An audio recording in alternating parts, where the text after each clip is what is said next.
మీ తెలంగాణ భాష మొత్తం చెడిపోయింది, కులిపోయింది.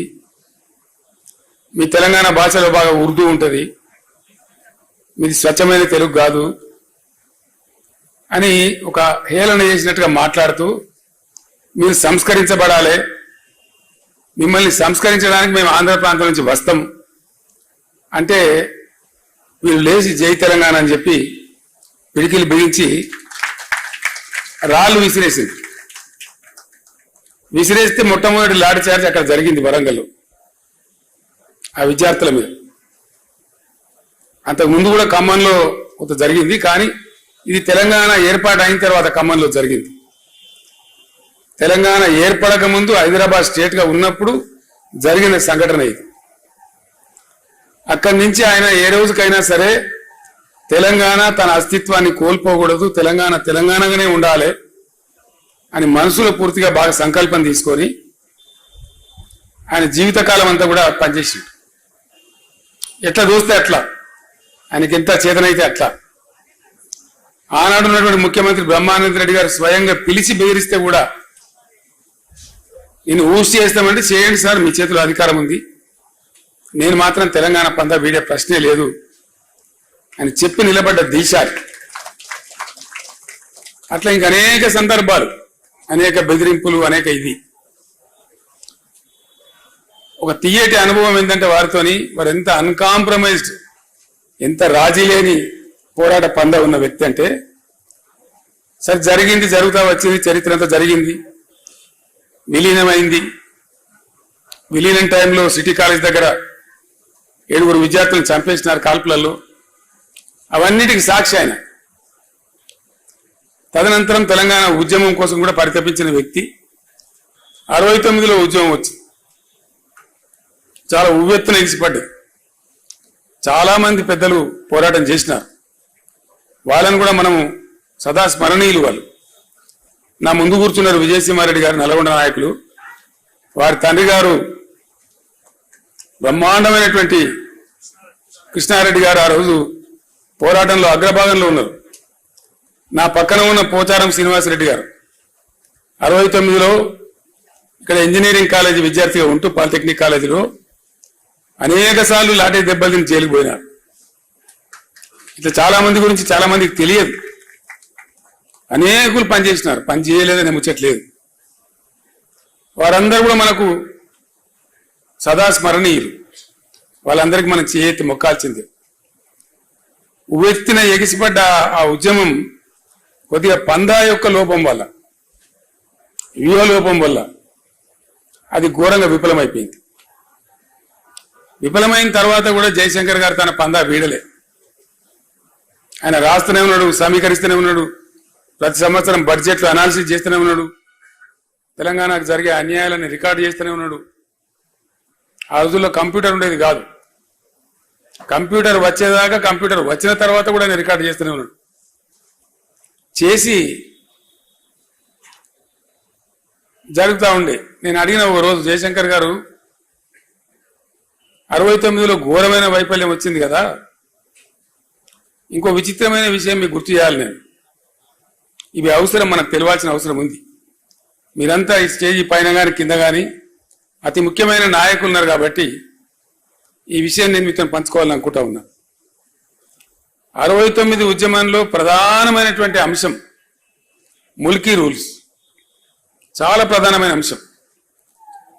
ఆనాడు ఉన్నటువంటి యువకులు, చదువుకుంటున్న విద్యార్థులు, ప్లస్ ఉద్యోగులుగా ఉన్నటువంటి వాళ్ళు, మన టీఎన్జిఓలు, వాళ్ళు కూడా బాగా హైలైట్ చేసి కొట్లాడిన విషయం ఏంటంటే ముల్కీ రూల్స్. మేము చదువుకుంటే ఏం లాభం, మా ఉద్యోగాలు మాకు వస్తలేవు కదా, తస్కరించబడుతున్నాయి కదా అనేది మేజర్. నీళ్ళ విషయంలో అప్పుడు కాలాలు కొంచెం బాగుండేది, వర్షాలు బాగా కురిసేది. ఈ మన మన మన ఉద్యమ ప్రస్థానంలో జరిగిన ప్రస్తావన తక్కువ ఉండేది అప్పుడు, కానీ ప్రధానంగా ముల్కీ రూల్స్ మీదనే ఉండేది. ఒక విచిత్రమైనటువంటి పరిస్థితి ఏంటంటే, ముల్కీ రూల్స్ పేరిటనే అసలు అందులో పాల్గొన్న వాళ్ళు చెప్తే కళ్ళకు నీళ్లు వస్తాయి మనకు. రాజ్భవన్ గేట్ ఎదురుగా ఒక సంఘటన, వాళ్ళు బుల్లెట్లు కొడతా ఉంటే వీళ్ళు రాళ్ళు కొడతా ఉన్నారు, చచ్చిపోతున్నారు.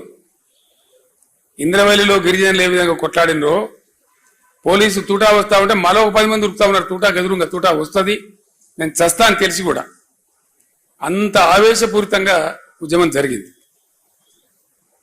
చచ్చిపోయినారు 8-9 మంది చచ్చిపోయినారు ఆ రైలు పట్టాల మీద పడి, రాజ్భవన్ ఎదురుగానే. అంత బాగా జరిగింది. సరే, ఉద్యమం సమసిపోయింది, తెలంగాణ రాలేదు. ఉద్యమ సందర్భంలో కొత్త పొటమరింపు. ఉద్యమం అయిపోయిన తర్వాత పివి నరసింహారావు గారిని ముఖ్యమంత్రి పెట్టినారు. పివి నరసింహారావు గారు ముఖ్యమంత్రిగా ఉన్నారు. ఆయన కూడా తెలంగాణ బిడ్డ. ఆయన 2 రాష్ట్రాలు కలవాలని ఉండే ఆయనకు పాపం విశాలాంధ్రలో ఏదో గొప్ప జరుగుతుందని ఆయన కూడా ఆశపడ్డాడు. కానీ మోసం జరిగింది. ఆయన మనసులో ఉంది. ముల్కీ రూల్స్కు సంబంధించిన అంశం పోరాటం నుంచి, ఉద్యమ రూపం నుంచి పోయి లీగల్ బ్యాటిల్గా మారి సుప్రీంకోర్టులో పెండింగ్లో ఉంది. కరెక్ట్గా 73లో పివి గారు ముఖ్యమంత్రిగా ఉండే టైంలో సుప్రీంకోర్టు తీర్పిచ్చింది తెలంగాణకు అనుకూలంగా. Mulki rules shall continue for Telangana అనగానే ఆంధ్రాలో జయాంధ్ర మూవ్మెంట్ పెట్టింది. జయాంధ్ర ఉద్యమం పెట్టి చాలా ఘోరంగా జరిగింది. అది కూడా అక్కడ కూడా 60-70 మంది చనిపోయినారు పోలీస్ కాల్పులలో. వందలాది వేలాది మంది అరెస్ట్లు అయినారు. చాలా ఒక 5-6 నెలల పాటు బీభత్సంగా జరిగింది. అది కూడా మళ్ళీ ఢిల్లీ ఆ ఆంధ్ర ప్రాంతంలో జరిగిన ఉద్యమాన్ని మాత్రమే పరిగణలోకి తీసుకొని సుప్రీంకోర్టు తీర్పును కాలరాస్తూ రాజ్యాంగ సవరణ చేసింది. నేను ఎందుకు చెప్తున్నా ఈ అంశం ప్రధానంగా అంటే 69లో ఉద్యమం కూలిపోయి నిరాశకు గురైన తెలంగాణ ఇక లెవ్వలే. ఏ ముల్కీ రూల్స్ కోసమైతే రాజ్భవన్ గేట్ కాడ 8-9 మంది విద్యార్థులు చచ్చిపోయే పరిస్థితి వచ్చిందో, అంత ఆవేశపూరితంగా జరిగిందో, ఒక్క విద్యార్థి కాలేజీ లేడండి, యూనివర్సిటీ లేడు. నేను చిన్న పిల్లవాడిని 9వ తరగతిలో ఉన్నప్పుడు సిద్దిపేటలో బై ఎలక్షన్ వస్తే అప్పటి టీపీఎస్ అధ్యక్షుడు మదన్ మోహన్ గారు అక్కడ పోటీకి వచ్చారు. డాక్టర్ చెన్నారెడ్డి గారు తదితరులతో వచ్చి మా ఇంట్లోనే క్యాంప్ ఉన్నారు వాళ్ళు. మేమంతా వాళ్ళకు భోజనాలు పెట్టేది.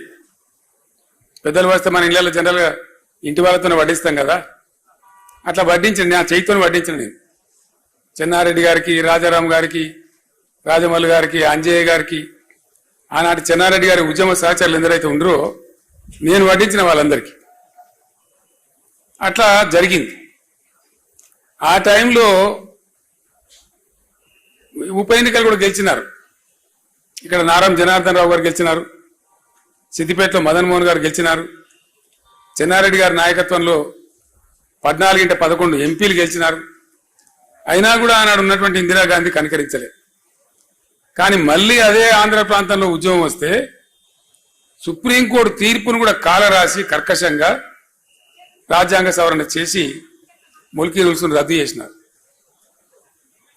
రద్దు చేస్తే కలిగిన బాధ ఏంటంటే ఉద్యమ స్వరూపాన్ని మనం ఒకసారి అనాలిసిస్ చేస్తే ఇక్కడ ఎవ్వడు కుయ్యమనిలే కుట్టుకుమనిలే,